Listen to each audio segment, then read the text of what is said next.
आपका ये इतिहास वाला कालखंड है। तो इसको हम समझेंगे कैसे, जिसको हम आप कहते हैं प्रागैतिहास, जिसको हम प्री हिस्ट्री बोलते हैं, आदि इतिहास जिसको हम प्रोटो हिस्ट्री बोलते हैं, फिर एक हमारा सामान्य हिस्ट्री।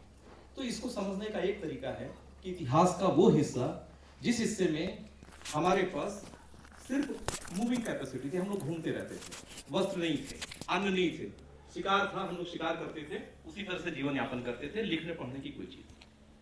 फिर उसके बाद एक दूसरा समय आया जिसको हम लोग बोलते हैं प्रोटो हिस्ट्री, आदि इतिहास।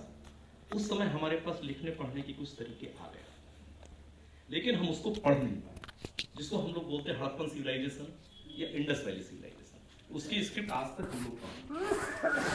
तो वो हिस्सा जिसमें हमारे पास लिखे हुए दस्तावेज हैं, लेकिन हम लोग उसको पढ़ नहीं पा रहे हैं, वो हिस्सा क्या हो गया, प्रोटो हिस्ट्री या आदि। फिर उसके बाद एक हिस्सा और आता है जिसमें हमारे पास सब कुछ है, हमारे पास लिखने और पढ़ने वाली चीजें हैं, हमारे पास ऑर्नामेंट्स हैं, हमारे पास म्यूजिक है, डांस है, सब कुछ है, और हमने उसको पढ़ भी लिया। वो हिस्सा कौन सा कहलाता है, इतिहास। फिर इतिहास को भी बहुत सारे प्राचीन इतिहास, मध्यकालीन इतिहास, जो ब्रिटिशर्स थे उन्होंने इस तरह से डिवाइडेशन किया।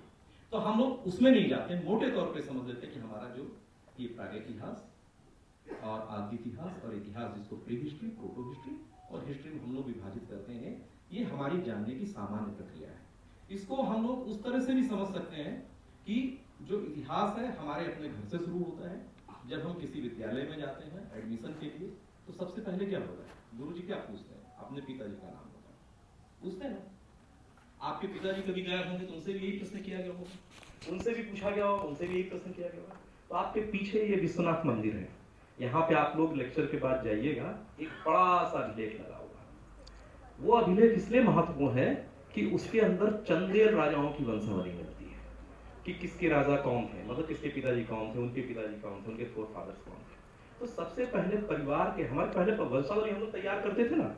आज भी तीर्थ पुरोहित जिनको बोलते हैं हम लोग, पंडा लोग बोलते हैं जिनको, उन लोगों ने अलग अलग परिवारों की वंशावली सुरक्षित रखी है। तो ये इतिहास जो शुरू होता है हमारे अपने खुद के घर से होता है।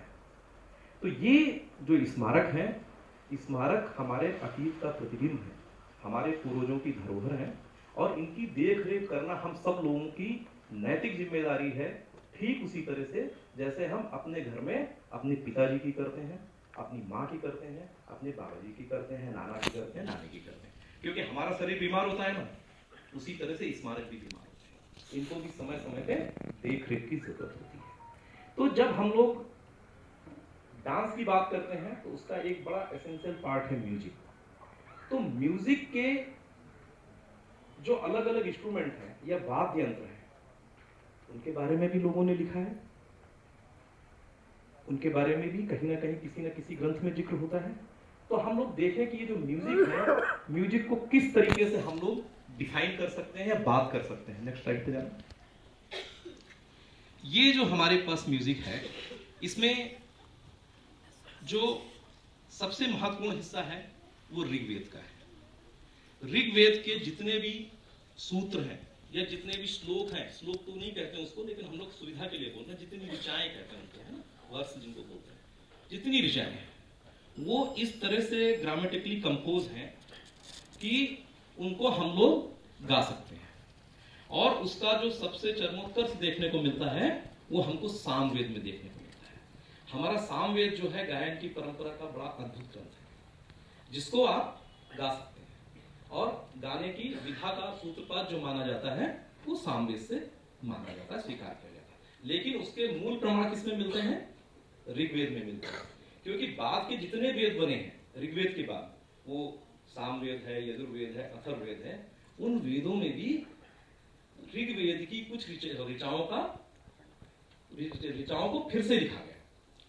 अब क्या हुआ, इसके बाद कौन सा ग्रंथ आता है, इसके बाद एक बड़ा महत्वपूर्ण ग्रंथ आता है कि जब भी हम लोग सोर्सेस को डिफाइन करते हैं तो दो हिस्सों में रखते हैं। एक हमारे पास लिटरेरी सोर्सेस होते हैं जिसको हम साहित्यिक साक्ष्य बोलते हैं, एक हमारे पास होते हैं आर्कियोलॉजिकल एविडेंस। तो अभी हम लोग जो बात कर रहे हैं कि हमको ये जो म्यूजिक के इंस्ट्रूमेंट्स मिले हैं उनका कहाँ कहाँ जिक्र जो है साहित्य में मिलता है। इसके बाद एक बड़ा महत्वपूर्ण ग्रंथ आता है, वो ग्रंथ है भरत मुनि का नाट्य।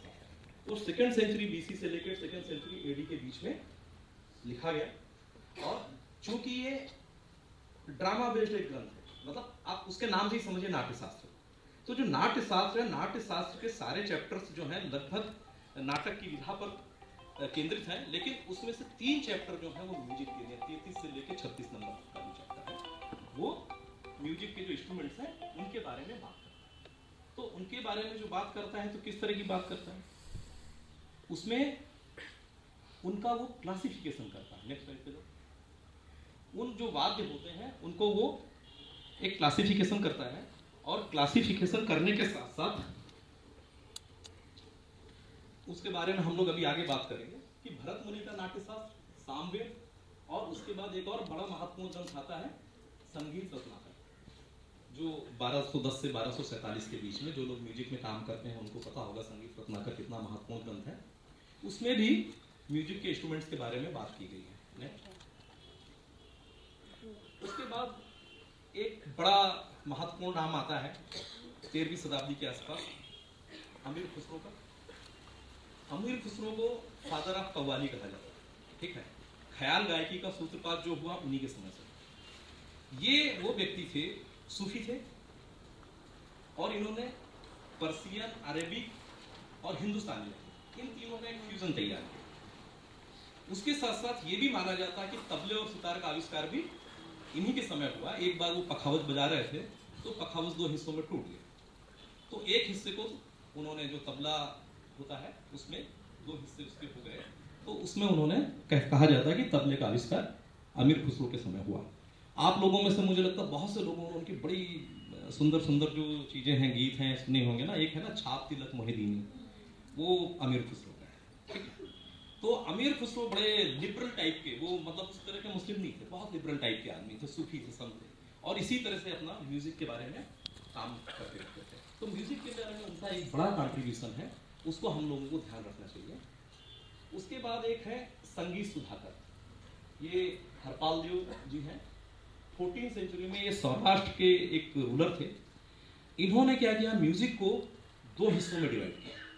हम लोग सुनते हैं ना अभी कौन कौन सी म्यूजिक की 2 ब्रांचेस हैं, हिंदुस्तानी और कर्नाटिक।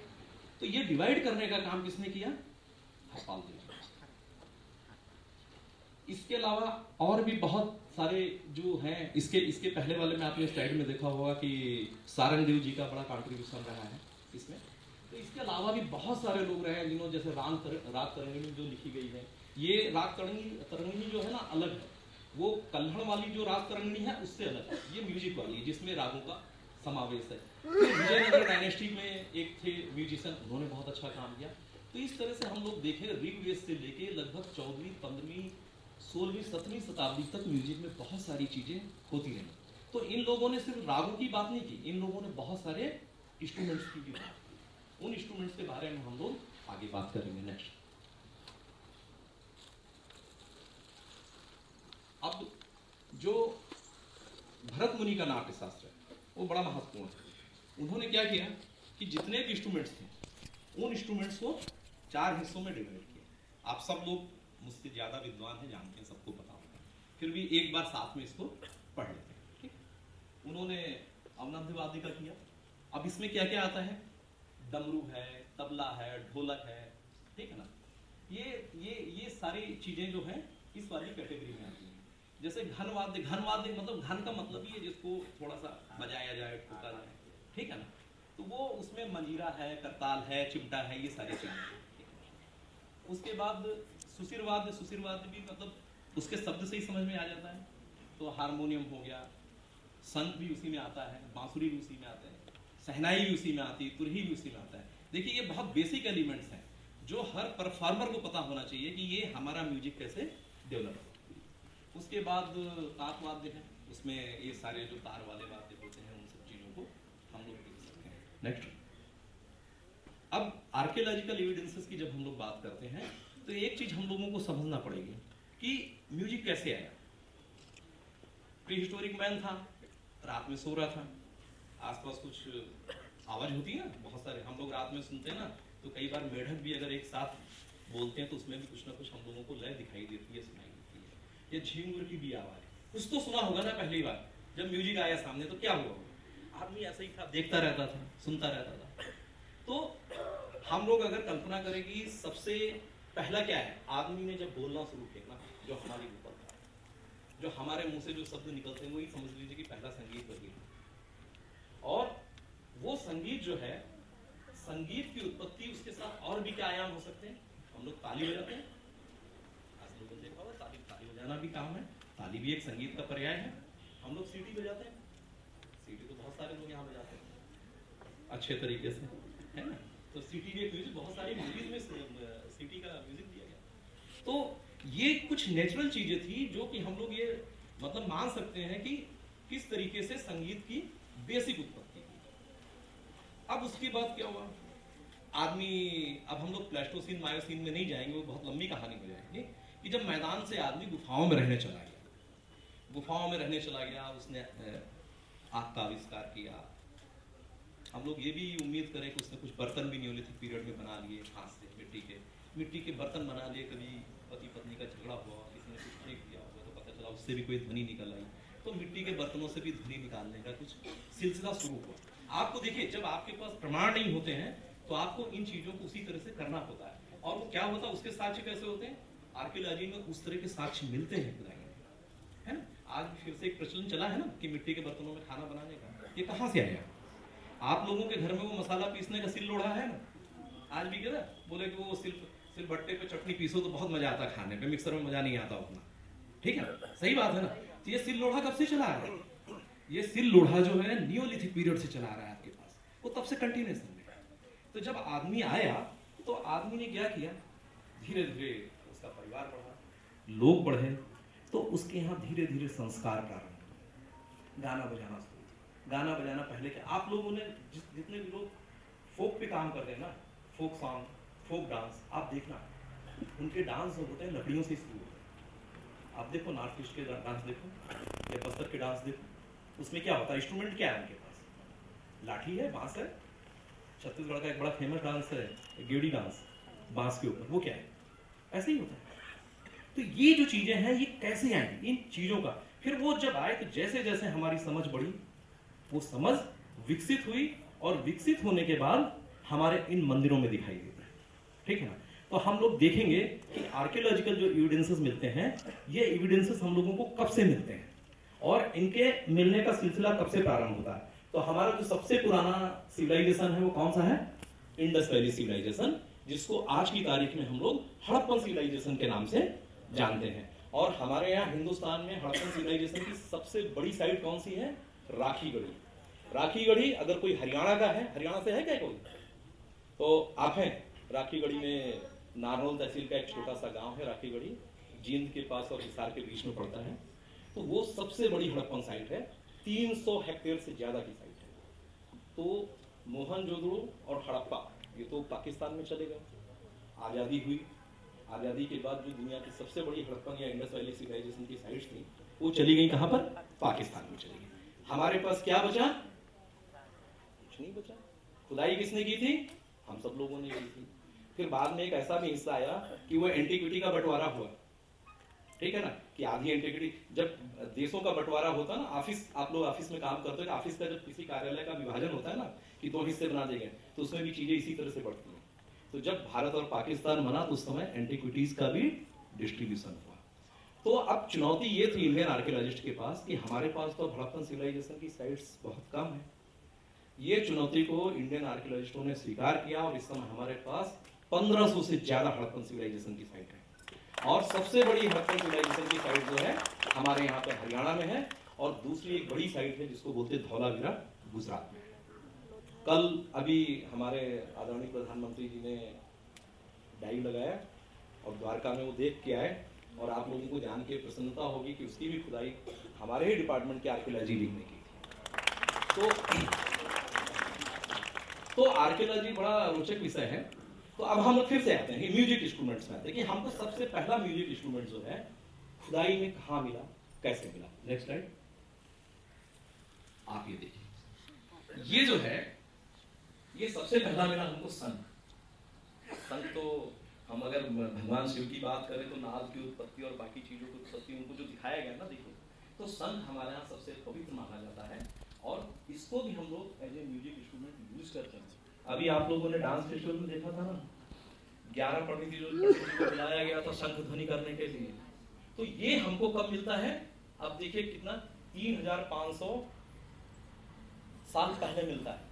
इसमें ये 2500 साल और जोड़ दीजिए, 5-5.5 साल पहले से हमको शंख मिलता है। और ये 1720 तक तो मिलता ही रहता, मॉडर्न एज में मिलता है। अच्छा, आप लोगों ने खजुराहो के मंदिर किसने ठीक से देखे? ठीक से देखें। अच्छा बताओ, शंख कहाँ पे है? खड़े होके बता दीजिए। हाँ, खड़े होके बता दीजिए क्या है? मंदिरों के नीचे। हाँ, जो सीढ़ियां जाते हैं ना। अब शंख क्यों बनाया गया? हमारे यहाँ देखिए शंख को बड़ा पवित्र माना जाता है। जो अष्टमांगलिक चिन्ह होते हैं ना, उन सारे चिन्हों में ये समाहित है, ठीक है ना। कभी भी हम लोग घर पे कहते हैं ना कि पूजा करनी चाहिए। फिर शंख का एक दूसरा उपयोग भी है। दूसरा उपयोग क्या है? श्रृंगार में इसकी चूड़ियां बनाई जाती हैं, और बंगाल में तो बिना शंख पाले की शादी होती नहीं है। तो इसका जो उपयोग है वो मांगलिक कार्यों में होता है। तो ये हमको एक एविडेंस मिलता है आर्कियोलॉजी में कि 3500 साल पहले से हम लोगों को इंडस वैली सिविलाइजेशन में शंख की प्राप्ति होती है। नेक्स्ट, अब देखिए, आप हमको ये बेल शेप्ड जो गोल्ड ऑर्नामेंट्स हैं ये मिले। ये कहां से मिले? हड़प्पा से मिले। अब उसके बाद ये आप देखेंगे इनका शेप जो है ना, शुरू में जो ये बेल जैसा घंटी जैसा, शुरू में जो घुंघरू बनते थे ना, वो भी ऐसे ही बनते थे, ठीक है।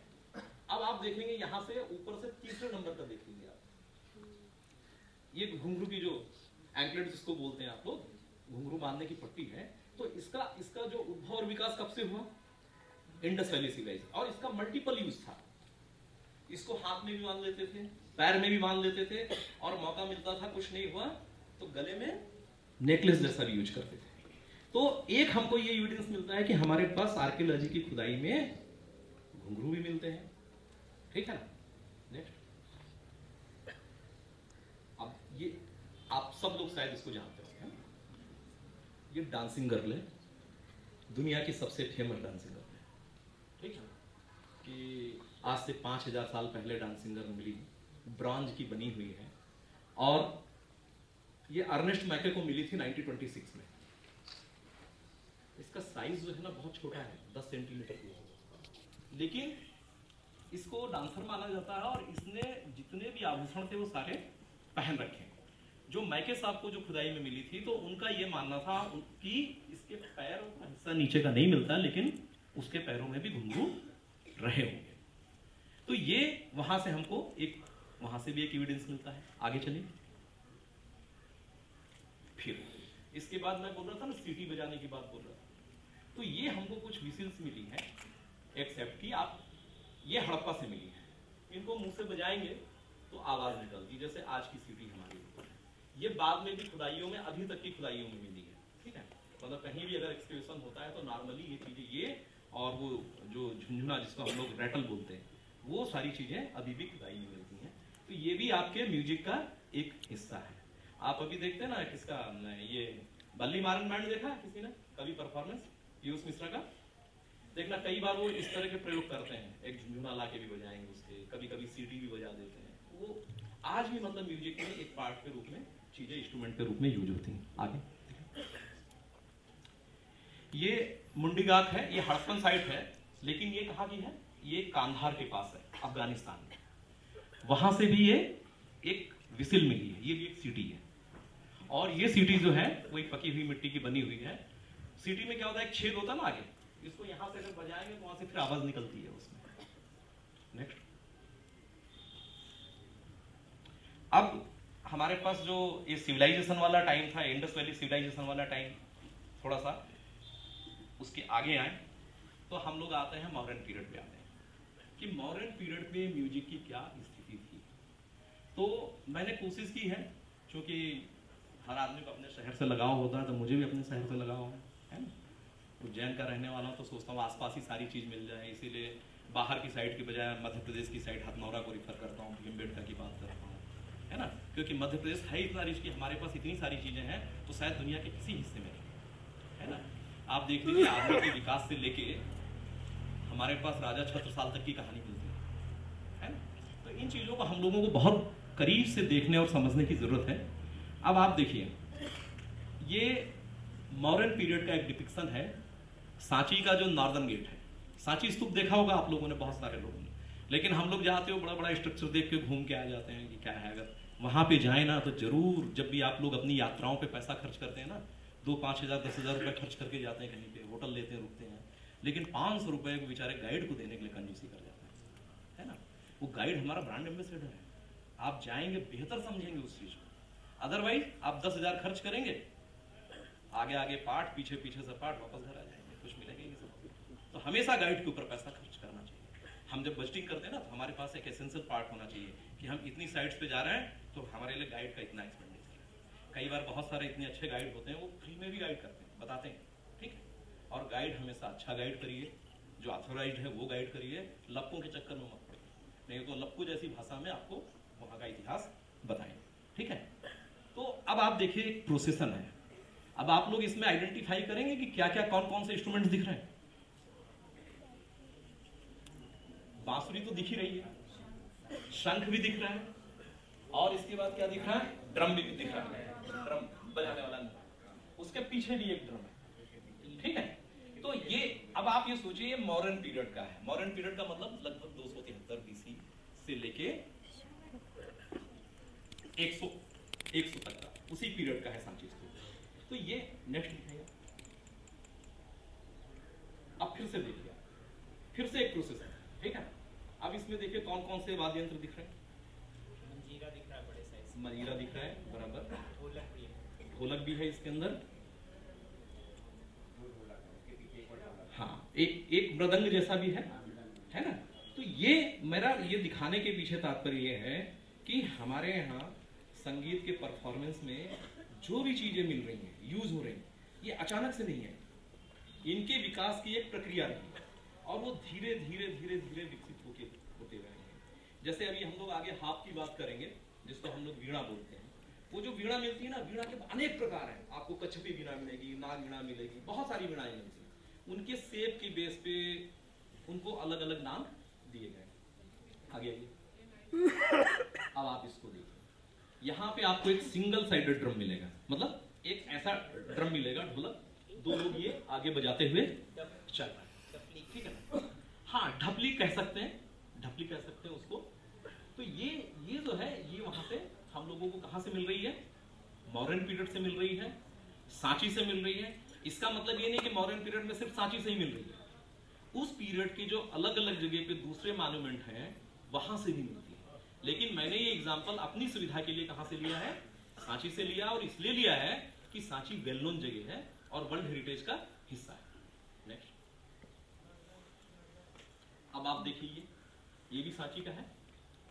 अब इसमें देख लीजिए आप लोग, पहचानिए क्या क्या है। सबसे ऊपर बांसुरी है, शंख है, और कुछ दिख रहा है। हाँ हाँ, तो ये भी सांची से मिल रहा है। नेक्स्ट, अब ये देखिए,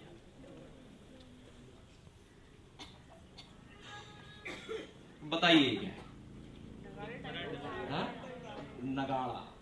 नगाड़ा बोलते हैं, और कुछ लोग उसको जो अंग्रेजी में लिखते पढ़ते वो क्या बोलते हैं, वन साइडेड ड्रम। उनको नगाड़ा लिखने में शर्म आता है, नगाड़ा नहीं लिखते हैं, वो क्या लिखते हैं, वन साइडेड ड्रम, ठीक है ना। लेकिन ये बेसिकली क्या है, ठीक है ना। और ये वेशभूषा क्या दिख रही है, ये वेशभूषा जो है मौर्यन और सुंगा पीरियड की वेशभूषा यही है। एक सीरियल आया था टीवी पे, चाणक्य, और एक सीरियल आया था चंद्रगुप्त मौर्य। चंद्रगुप्त मौर्य में इस तरह की उन्होंने टर्बन यूज की थी, जो पगड़ी होती है, और प्रायः हम लोग उसी से पहचानते हैं कि ये किस कालखंड का, वेशभूषा, उसका पहनावा, उसका रहन सहन, ठीक है। चलिए आगे। अब ये इसको देखिए आप, बहुत सुंदर इमेज है। ढोलक है, लेकिन वो एग्जैक्ट ढोलक नहीं है, ढोलक से अलग है। मतलब हम ये मान सकते हैं कि ढोलक का विकास भी इसी तरह की किसी वाद्य यंत्र से आगे हुआ होगा, ठीक है। लेकिन इसमें महत्वपूर्ण चीज जो है ना, मैं वीणा की बात कर रहा हूँ। आप देखिए ऊपर उसके हाथ में, जिसको हाथ भी बोलते हैं हम लोग, तो ड्रम है, ढोलक है, कहीं कहीं पे घुमट भी बोलते हैं, ये इसका साइज जो है थोड़ा सा ये, लेकिन मृदंगम नहीं है, मृदंगम से अलग चीज है, ठीक है। क्या ये त्रिपुष्कर की तरह है, जैसे भरतनाट्य शास्त्र में जो त्रिपुष्कर का वर्णन आता है? हाँ हाँ, क्या वो उस तरह का बात है? ये हो सकता है, क्योंकि नाट्य शास्त्र में उन्होंने इसके कोई फोटोज नहीं दिए है ना, फोटोज नहीं है उसमें नाट्य, लेकिन हम लोग अनुमान लगा सकते हैं। लेकिन ये हम लोग जरूर मान सकते हैं कि इस तरह के वाद्य यंत्र उस समय प्रचलन में थे, और ये कहीं ना कहीं जो हमारे टेक्स्ट है उसकी बेस पे ही बनाए गए, ठीक है। नेक्स्ट, अब आप इसको देखिए, सदन बैठा, अब यहाँ पे आप देख लीजिए क्या क्या है। तुरही है, शुरू में 2 लोग तुरही है, उसके बाद एक बांसुरी है, लेकिन दो हाँ, अलगोजा, करेक्ट करेक्ट, आपने बिल्कुल, वो हमने लिखा है ऊपर अलगोजा, ठीक है ना। मृदंग है, ढोलक है और हाथ, ठीक है ना। अब क्या होता है कि यहाँ पे अगर कोई टीचर्स हो जो कॉलेज में पढ़ाते हो, यूनिवर्सिटी में पढ़ाते हो, मतलब ये है कि मुझे नहीं पता इसके ऊपर किस तरह के रिसर्चेस हुए, लेकिन म्यूजिक्स में इस तरह के भी रिसर्च होने चाहिए कि किस तरह की चीजें कंटेम्प्रेरी पीरियड में हमको मिलती हैं। ये भी एक बड़ा काम है कि अगर हम लोग मंदिरों को इस तरह से डॉक्यूमेंट कर लें कि इस मंदिर में ढोलक मिलती है, इस मंदिर में मजीरा मिलता है, इस मंदिर में करताल मिलता है। देखिए ये क्या करता है, ये आपके धार्मिक इतिहास को भी पुष्ट करता है, ये आपके सांस्कृतिक इतिहास को भी पुष्ट करता है, और ये बताता है कि हमारे यहाँ की जो परंपरा थी इतने हजारों साल। भाई खजुराहो के मंदिर लोग देखने ऐसे ही नहीं आते ना, उनको कुछ तो मिलता होगा, और हर आदमी का टेस्ट अलग अलग है। कोई उसमें श्रृंगारिक मूर्तियां देखने आता है, कोई इसको भी देखने आता है, कोई मंदिर का शिखर देखने आता है, कोई उसकी देखता है कितना ऊंचा है। तो हर व्यक्ति का टेस्ट अपना अलग अलग है, हर व्यक्ति अपने हिसाब से चीजों को देखता है। तो हमारा ये कहना है कि हम लोग इस तरह के भी अध्ययन को बढ़ावा दें और इनको समझने की कोशिश करें, ठीक है। ये मैंने अलग अलग सेक्शंस में इसको डिवाइड किया है, और जो खजुराहो के मंदिर हैं 12वीं शताब्दी तक की बात करूंगा मैं, 12वीं शताब्दी के बाद की बात नहीं करूंगा, क्योंकि 12वीं शताब्दी तक मैंने इसको कन्फाइंड किया कि हमारे खजुराहो के जो मंदिर हैं 12वीं 13वीं शताब्दी तक के हैं। तो मैं चाहता हूँ कि ये जो व्याख्या है 12वीं 13वीं शताब्दी तक लाके उस समय तक किस तरह से वाद्य यंत्रों का विकास हुआ उसकी बात करके इसको समाप्त करेंगे। अब आप देखिए, एक डांसर है, ठीक है, और डांसर के हाथ में एक वीणा है, ठीक है, और वीणा बहुत सुंदर तरीके की बनाई, ये कौसाम्बी से मिली है और 1st सेंचुरी एडी की है। मतलब आज से कितने साल, जितने साल हमें उतने साल ऐड कर लेंगे। कितना है, कौन सा ईयर चल रहा है?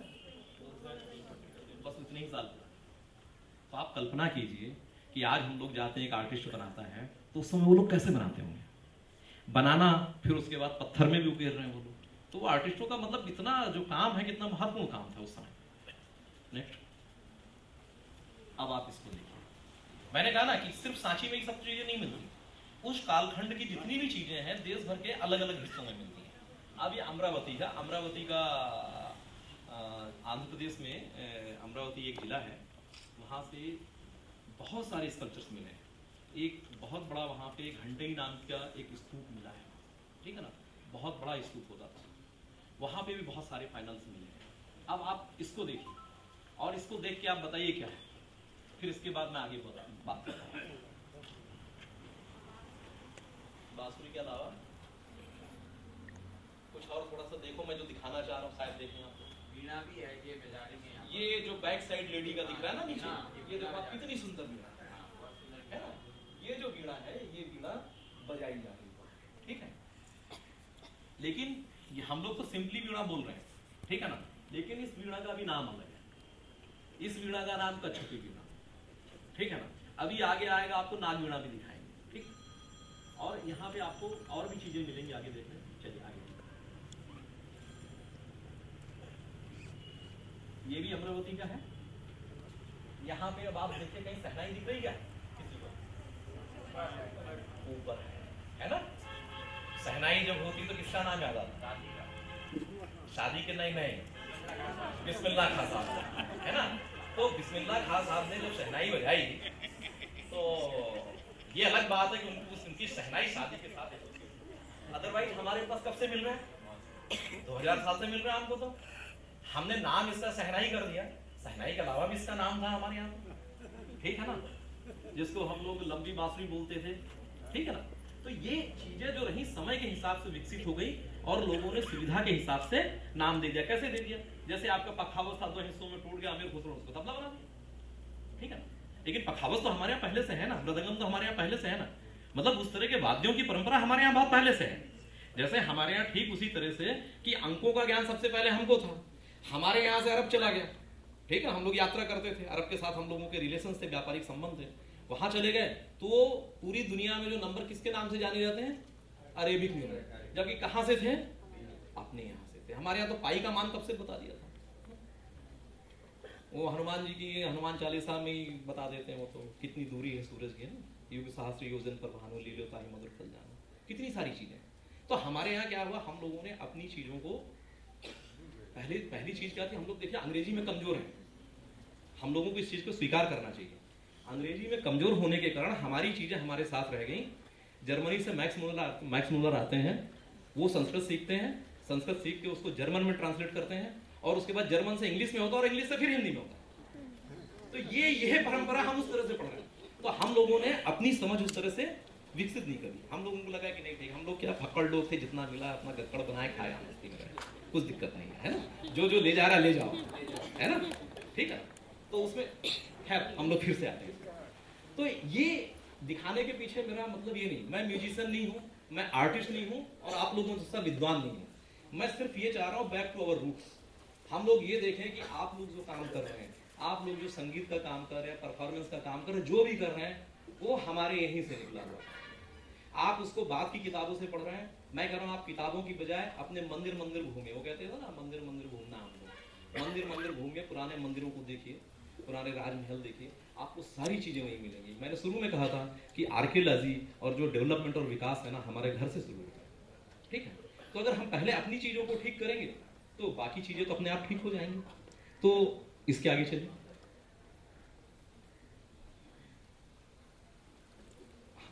अब इसके बाद ये सेक्शन 4 है, हम लोग अजंता पे आ जाते हैं, है ना।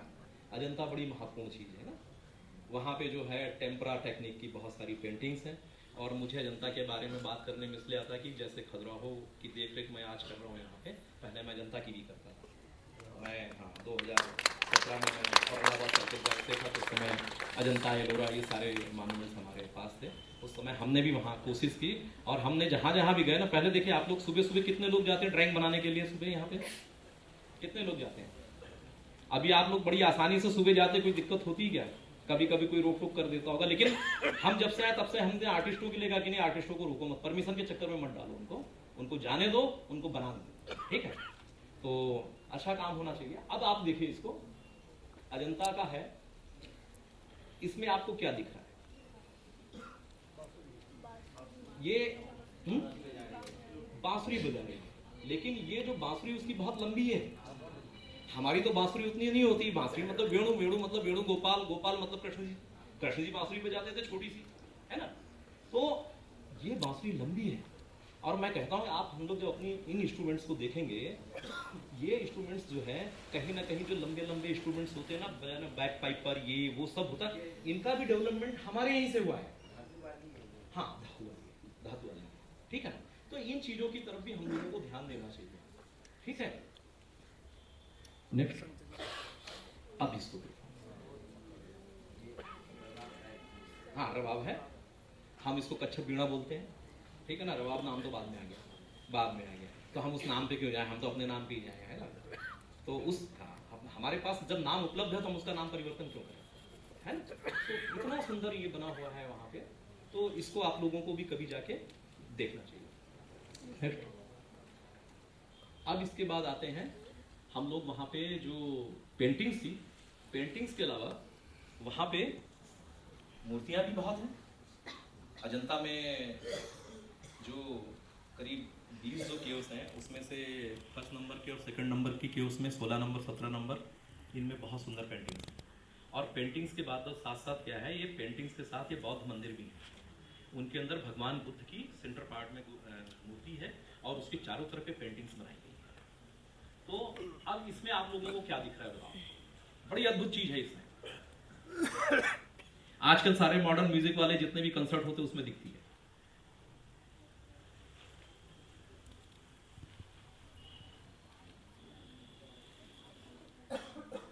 मैं आपको बताता हूँ। आप आइए यहाँ पे सबसे नीचे देखिए, ये यहाँ पे डबल ड्रम है, 2 ड्रम है ना। नहीं कांगो तो छोटा होता, कमर में बांधते हो कांगो वांगो, वो अलग है। ये बड़ा ड्रम है। आजकल है ना, देख लिया होगा, पहले 2 ड्रम लगा के लोग, जो कंसर्ट होते थे, म्यूजिक कंसर्ट होते थे, उसमें लोग बजाते थे, 2 ड्रम एक साथ बजाते हैं, अभी भी बजाते हैं।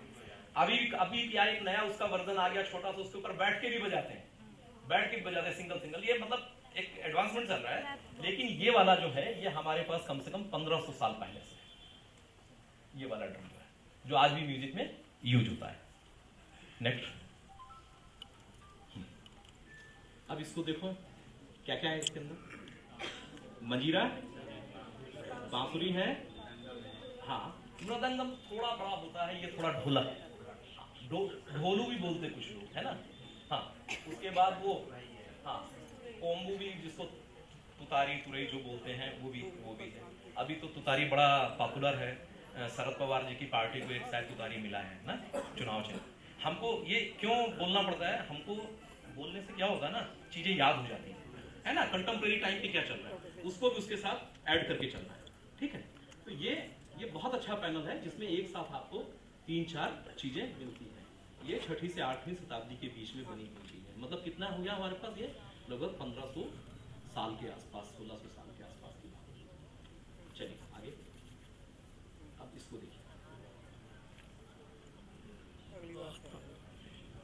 हाँ, ये बिल्कुल, इसको अलापनी वीणा भी बोलते हैं, क्योंकि आप देखेंगे नीचे से ये बड़ी है, यहाँ तक आई, नीचे तक आई। तो इस तरह की वीणा जो है, और आज भी बहुत सारे लोग हैं ना, वो कहते हैं ना कि इसने रीडिस्कवर कर लिया, किसी ने नई तरह की वीणा बनाई, सारी बनाई। देखिए, जिसने भी लोगों ने नई बनाई है उनकी मेधा को प्रणाम, लेकिन मुझे लगता है कि शायद हमारे यहाँ इस कल्चर में ऐसा कोई वाद्य यंत्र नहीं जो नहीं मिलता हो। हम लोग थोड़ा बहुत उसमें एडवांसमेंट कर लेते हैं, फिर बोलते हैं कि इसने बनाया उसने बनाया, अलग बात है। लेकिन उसके जो बेसिक एलिमेंट्स हैं वो हमको हमारे आर्ट एंड कल्चर में, इस कल्चर में मिल जाए, ठीक है। कौन सा? ये वाला नहीं, ये इसकी बात कर रहा है। नहीं, ये वाद्य यंत्र नहीं है, ये उनका ड्रेस है ना, ड्रेस के साथ उन्होंने बात के डेकोरेशन जो है वो बना के रखा हुआ है।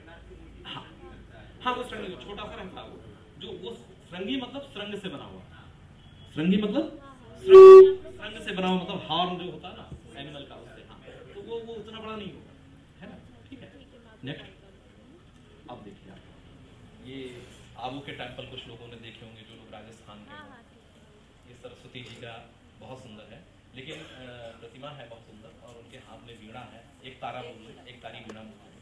लेकिन इसके साथ एक और बड़ी महत्वपूर्ण चीज, 3 सर्कल वाला वो, इसमें जो ड्रम है ना, ये ड्रम बड़ा मतलब बहुत मतलब डिजाइनर ड्रम है, जिसको कहते हैं। मतलब 4 तरफ से 4 फेज में, जैसे चतुर्मुखी जो है ना, जैसे 2 इधर हो गए, ऊपर भी 2 छोटे छोटे। तो ये जो चीज है, ये इसमें मतलब बड़ी इंपॉर्टेंट चीज है, तो इसको भी देखने की जरूरत है हम लोगों को। और एक इसके साथ साथ एक अध्ययन इस विषय का भी हो सकता है कि हमारे पुराने देवालयों में या स्कल्पचर्स में जिस प्रकार के वाद्य यंत्र मिलते थे, क्या वो आज भी प्रचलन में है या विलुप्त हो गए? अगर विलुप्त हो गए तो कब से विलुप्त हो गए? इसका भी एक अध्ययन होना चाहिए, और उनको रिवाइव करने की क्या पोजीशन हो सकती, किस तरह से हो सकते हैं, उन चीजों को भी काम करने की जरूरत है। नेक्स्ट, अब आप देखिए, ये बहुत सुंदर मंदिर है। मैं कहता हूँ आप लोगों को अगर मौका मिले ना, जैसे खजुराहो के मंदिर है ना, अपने जीवन काल में जरूर एक बार इन मंदिरों को देखने की कोशिश करनी चाहिए। कर्नाटक के जो होयसला टेम्पल, अद्भुत कार्विंग है, मतलब सोने पे उतनी कार्विंग नहीं हो जितनी कार्विंग इन्होंने स्टोन में की। और वो मंदिर बहुत सुंदर है। अभी जब हम बैंगलोर सर्किल में थे, बैंगलोर सर्किल से ही ट्रांसफर हो गया है जबलपुर, तो उस समय हम लोगों ने इसका वर्ल्ड हेरिटेज का प्रपोजल बनाया, लेकिन जब उस समय कोरोना हो गया, फिर ट्रांसफर हो गया है। जब वापस आए तो उसके साल भर बाद जो वहाँ के मंदिर है वर्ल्ड हेरिटेज में शामिल हो गए, उसका प्रस्ताव हम लोगों ने बनाया था। तो ये जो चीज़ है, वहाँ पे वेणुगोपाल की मूर्ति बहुत सुंदर मिलती है। आप देखेंगे इस तरह की कार्विंग है, उसमें आपको एक बांसुरी मिलेगी। उसके बाद आप यहाँ पे देख लीजिए, जो इन्होंने एक वीणा दे रखी है, यहाँ पे भी इन्होंने एक इंस्ट्रूमेंट लिया है, ये वाला आप लोग ज़्यादा बेहतर तरीके से पहचान पाए, सारंगी है, जिसको बजाने के लिए इन्होंने। तो ये जो है वहाँ पे बहुत सुंदर है, आप लोग कभी भी जाएं तो एक बार जरूर देखें इन मंदिरों को। नेक्स्ट, अब हम लोग आ जाएं अपने मंदिर खजुराहो में। तो खजुराहो का लक्ष्मण मंदिर है, बहुत शानदार मंदिर है, जितनी प्रशंसा करें उतनी कम, ठीक है। और आप लोग उसी परिसर में बैठे हुए हैं, तो ये ज़्यादा महत्वपूर्ण है कि एक बार आप मंदिर के लिए और अपने लिए ताली बजाइए, क्योंकि हमारे खजुराहो की जो धरती है ना, बड़ी प्रतापी धरती है कि इसने पूरी दुनिया को वो संदेश दिया जो प्रायः इतिहास के पन्नों में कम दर्ज है। यहीं से पास में कालिंजर नाम का फोर्ट है, आप लोगों ने नाम सुना होगा। चंदेलों की राजधानी जो कालिंजर हुआ करती थी, महमूद गजनी यहीं से गए थे, इसी रूट से गए थे, कहाँ पे, सोमनाथ, जो सोमनाथ का टाइप हुआ। वो 2 बार आए थे। पहली बार आए थे तो विद्याधर चंदेल ने इतनी बड़ी सेना तैयार की थी कि वो सेना से डर गए, तो वो अपना रास्ता बदल के चले गए, ठीक है। दूसरी बार उन्होंने कालिंजर के किले को घेरा, लेकिन कालिंजर के किलों को जीत नहीं पाए और उनको समझौता करना पड़ा। तो ये जो है, ये हमारे साथ साथ थोड़ा सा इतिहास है, और एक छोटा सा इतिहास और भी पता होना चाहिए कि कालिंजर वही जगह है जहाँ पे रानी दुर्गावती का बर्थ हुआ था।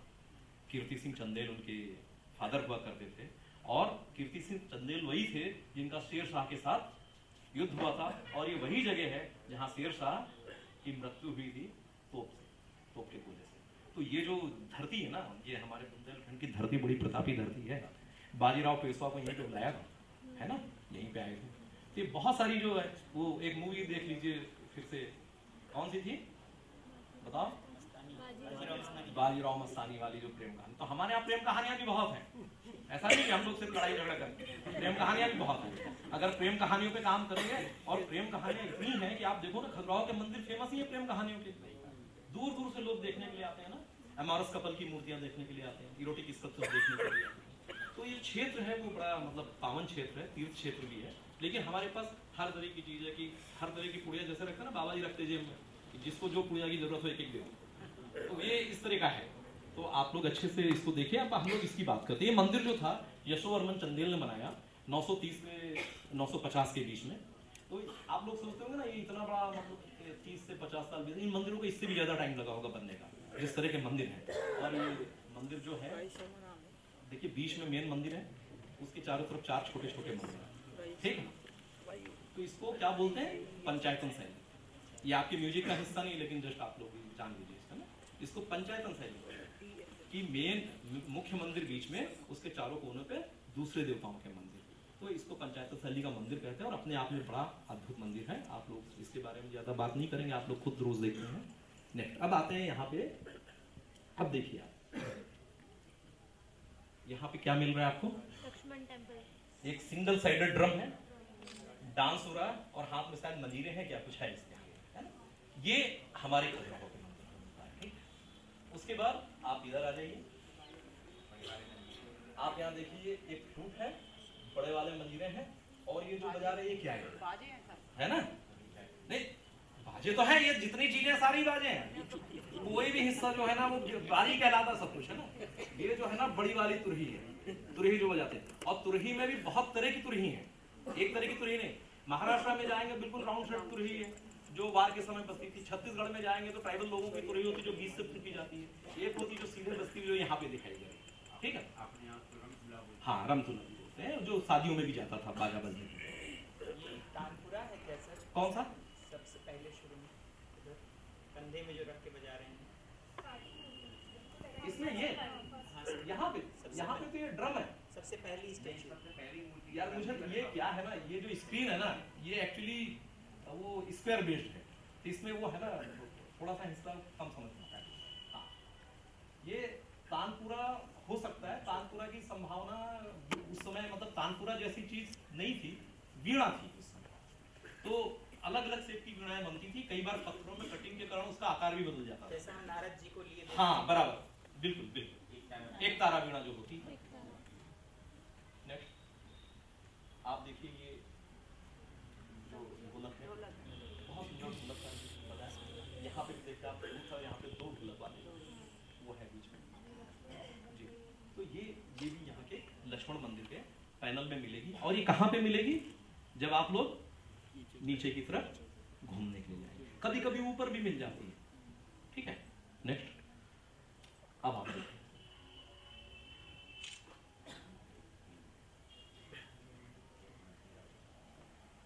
नीचे तो देखिए एक साथ उन्होंने पूरे ये ड्रम्स लिए बजाने के लिए, ठीक है। यहाँ पे फिर वो वही वाला पोज रिपीट हुआ है, और यहाँ पे भी इन लोगों ने मंदिरा भी लिया एक हाथ में, ठीक है। और ये गोल हाथ में ऐसा क्या है? क्या हाथ में ऐसा क्या है? फर्स्ट ये वाला, हाँ जी, सबसे पहले ये लंबा तो मैं नहीं पहचान पाया, हम तो ये समझ रहे थे कि शॉर्ट लेके घूम रहे हो, है, क्योंकि ये प्रोसेसन होता था उस समय का। प्रोसेसन में लोग तलवार लेके भी जाते थे, सारी चीजें थी। ये उसका है।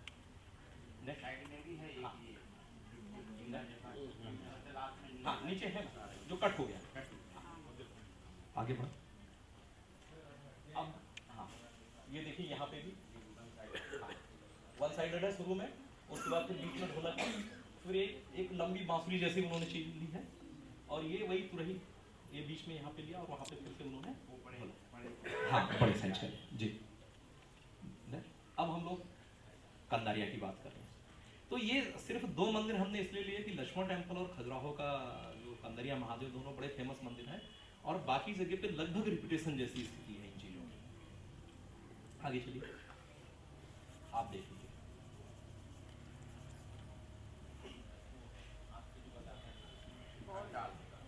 करताल, चिप्पी बोलते हैं, करताल बोलते हैं। हाँ, तो ये जो है, लेकिन इसका डांसिंग पोज आप देखो कितना इंपॉर्टेंट है, ठीक है। और आर्टिस्ट ने किस तरह से बनाया है। वो हाथी के सूंड के नीचे ऐसा गोल सा कुछ है। बैक करो। ये गोल सा शायद बॉल सा क्या है? ये हाथी का फीडिंग देखा है कभी आप लोगों ने? गोले बना के देते हैं, और उसमें जागरी होती है, और ये क्या कहते हैं आपका, इसका ये अलसी, बाजरे का आटा, ये सब मिला के देते हैं। मैसूर का जो एक वहाँ पे एलिफेंट की एक नर्सरी है, मैसूर के आगे बंडीपुर करके एक जगह है, वहाँ का ये फॉरेस्ट रिजर्व है, जैसे हमारे यहाँ का है पन्ना टाइगर रिजर्व, उसके जो जहाँ पे बंडीपुर खत्म होता है उसी से अन्नामलाई जुड़ जाता है, ठीक है ना। दोनों बाउंड्री शेयर करते हैं, लेकिन वो फॉरेस्ट एक ही है, ठीक है। वहाँ पे एलिफेंट की एक नर्सरी है, वहाँ पे छोटे एलिफेंट से लेके बड़े एलिफेंट से आप लोग अगर कभी जाएं तो 3-4 घंटे का वो एक टिकट लेके वो देखने देते हैं, कैसे फीडिंग होती है, कैसे नहलाते हैं, कैसे उनकी सफाई होती है, मतलब अच्छी चीज़ है वो देखने के लिए। तो वहाँ पे मैंने देखा था, वो ऐसे 5-5 किलो के गोले बना के ले जाते हैं, हाथी को खिलाते हैं, ठीक है। अब ये गोला वो है कि नहीं है मैं नहीं कह सकता, लेकिन उस तरह की फीडिंग होती है, ठीक है। नेक्स्ट, अब ये देखिए पैनल, नीचे वाले पैनल से शुरू करिए। देखिए एक ढोलक है, एक मृदंगम टाइप का, लेकिन वो मृदंगम नहीं है, ठीक है ना, लेकिन एलोंगेटेड जो ढोलक होती है उस तरह की है वो। उसके बाद आप ऊपर देखिए, बीच में उन्होंने बिल्कुल मंजीरे बड़े वाले जो होते हैं वो लिए हैं, झांझ टाइप के वो लिए हैं, और ऊपर भी उन्होंने उसको लिया है, लंबी फ्लूट। नेक्स्ट,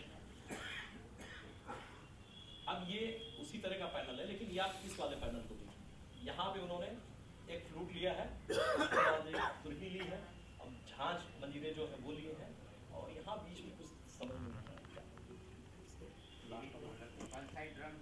एक नहीं, उसमें दोनों साइड है, ये लिया ना, ये दोनों साइड कर रहा है, और उसके बाद लास्ट में बीड़ा।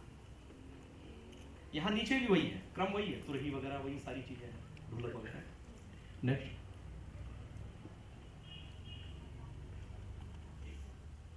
इसमें 2 ढोलक है, ऊपर वाले में 2 ढोलक है, नीचे वाले में 2 ड्रम है, यहाँ पे भी एक ड्रम है बड़ा दोनों के बीच में, हाँ, और यहाँ पे भी 2 ढोलक और फ्लूट भी। नेक्स्ट, तो ये एक छोटा सा व्याख्यान था कि हम लोग समझें कि हमारी रूट कहाँ पर है और हम लोग कैसे कर सकते हैं, समझ सकते हैं।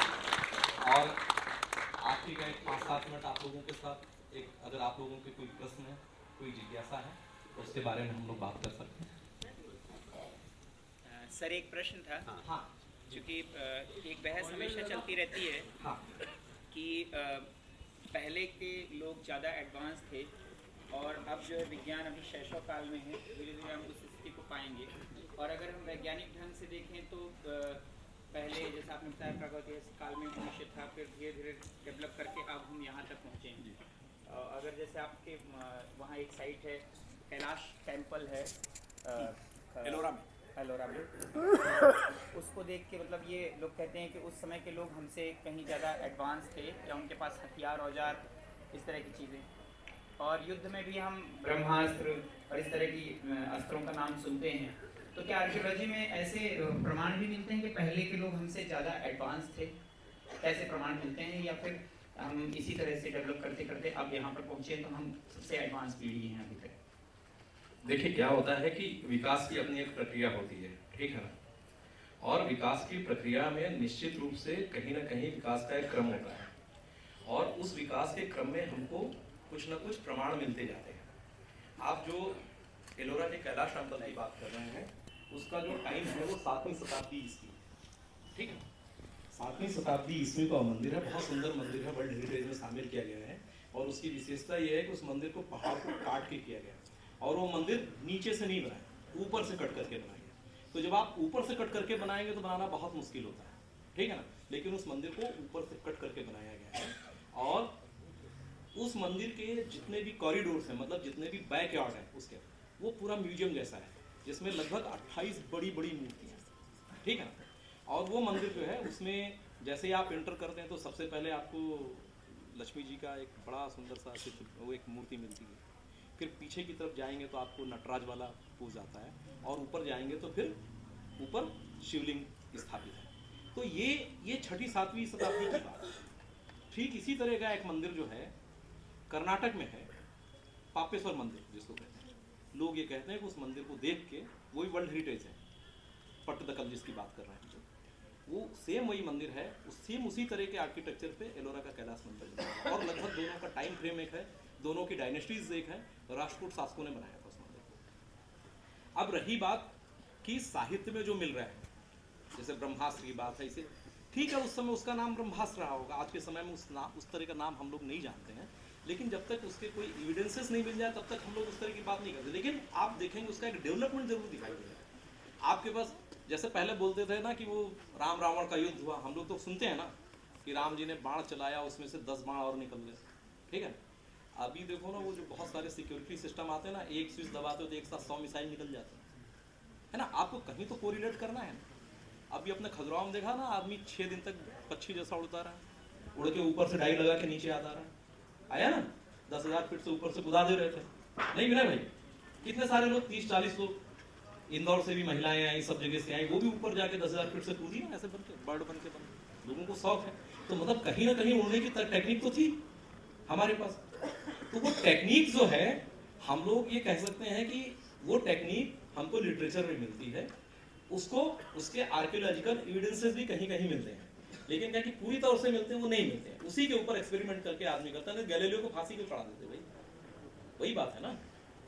तो पहले तो लोग भी नहीं मानते थे कि धरती गोल है, मानते थे क्या? नहीं मानते थे। तो ये जो चीजें हैं वो समय के साथ विकास की प्रक्रिया है, और हम लोगों को उस विकास के क्रम के साथ चीजों को समझने की जरूरत है। और किसी को भाई?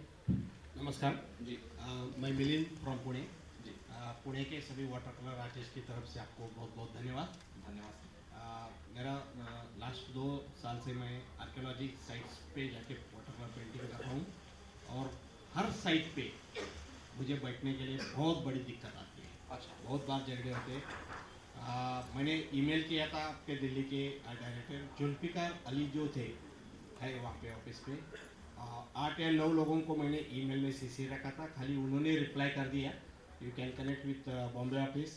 टिल डेट बॉम्बे ऑफिस का कोई नंबर उठाता नहीं है। मैं आपके सामने अभी लगा के दिखाता हूँ, रिंग बजती है, कोई उठाता नहीं, ना कोई ऑनलाइन सुविधा है। ऑनलाइन एप्लीकेशन सुविधा है उस पर, आपने जिस महाशय ने वो वेबसाइट बनाई उसको मालूम ही नहीं है कि सबमिट बटन के नीचे एक ईमेल आईडी डालना पड़ता है। तो कितनी भी बार आप सबमिट करो वो ईमेल आपको नहीं जाता है। मैंने आपको लास्ट ईयर भी सुना था, इसके पहले भी सुना है, मैंने बहुत कोशिश की आपको मिलने की। आज मिल गए ना, हम इस समस्या का हल इसके बाद निकालेंगे, है ना? हाँ, तो ठीक है ना, आपको हमारे यहाँ तो कोई दिक्कत नहीं आती। नहीं यहाँ दिक्कत नहीं आती है। खजुराहो देखिए उसका तरीका क्या है ना, डिपार्टमेंट क्या है ना, हमारा डिपार्टमेंट कट्टर डिपार्टमेंट है, है ना, स्टांच जिसको बोलते हैं ना, स्टांच होने मतलब हम अपनी चीज़ों के लिए बड़े मतलब उस तरह से स्टांच रहते हैं। हम लोग बदनाम भी उसी लिए हैं, है ना, कि आर्कियोलॉजी वाले कुछ नहीं करने देते। ये बात कुछ हद तक सही है। उसका एक देखिए सामान्य प्रक्रिया है कि जिन लोगों को ड्राइंग और स्केचिंग और पेंटिंग करने उसकी डिपार्टमेंट परमिशन देता है, अगर हमसे कोई परमिशन मांगता है, हमने तो यहाँ पे बिना किसी परमिशन के ही बोला है कि आदमी अगर नॉर्मल टिकट लेके आ रहा है, स्केच कर रहा है, तो उसको करने दो, डिस्टर्ब मत करो। हमने हमारे यहाँ पे ये व्यवस्था बना रखी है। और हम जहाँ जहाँ रहे, हम औरंगाबाद सर्किल में हेड करता था, हमने वहाँ पे भी जितने ट्रेनर में हमने नहीं किया। दूसरा एक और चीज़ है, अगर ऑनलाइन एप्लीकेशन नहीं है, अगर कोई जाना होता ना, आप डाक से भी भेज दो, उस पर आपको परमिशन मिलेगी। परमिशन के लिए कोई डिनाई नहीं कर सकता, परमिशन आपका राइट है। नहीं, आपका जो पोर्टल है वेबसाइट का, उसमें से सबमिट होता ही नहीं, सरकारी पोर्टल जिसमें कोड नहीं पाया। मैं फ्रंट एंड कोड भी जानता हूं। अच्छा बताओ, वो आधार कार्ड में कितने दिन में अपडेट होता है बताओ ऑनलाइन? छोड़ दो, तो मैं वही कह रहा हूं, अरे भाई हमको अपना काम करना है। अभी काम पे नहीं मैं ये कह रहा हूँ, हम लोग लेक्चर के बाद मिलेंगे, ठीक है ना, उसका तरीका बताएं कि कैसे